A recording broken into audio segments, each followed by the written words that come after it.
এই শুক্রবারে আমি আমার ব্যবসা প্রতিষ্ঠান যেটা আছে ক্যাফে সুগার বিচ ক্যাফে, ওইখানে যাচ্ছিলাম। ওই দিন রাখাইনদের ওসব ছিল।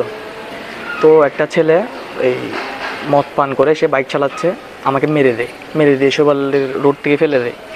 তো ফেলে দিয়ে আমাকে সরিও বললো না আর তুলেও নিল না। তো আমি আমার রাগের মাথায় আমাকে ধরে বলতেছি সরি কেন বলেন না, আপনাকে মেরে দিয়েছেন।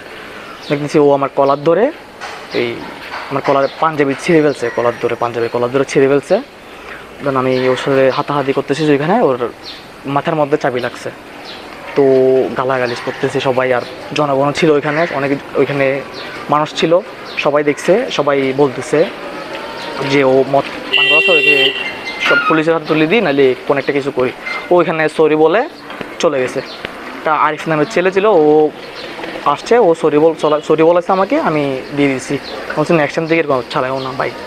তো এরপরে আমি বাসায় এসে দেখতেছি একটা নিউজ চ্যানেলের মধ্যে ওই আমার নামে মানে উল্টা একটা নিউজ করে, আমার কোনো সাথে না নিয়ে, কোনো কিছু না বলে, আমাকে না জানাই আমার নামে একটা নিউজ করে দেয়।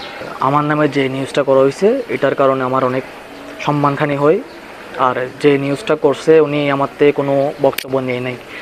একজন লোকের জন্য যদি নিউজ করা হয় তার তো বক্তব্য একটা আছে, ওটা নিতে হবে। আমার থেকে এটাও নিয়ে নেই, আর আমি জানিও না, কোনো রিপোর্ট আমাকে কলও করে নাই। আর আমাকে ডাকলে আমি কী হয়েছে না হয়েছে এটা বলতাম। আমি তো কোনো দোষ করি নাই যে আমি এগুলা বলবো না।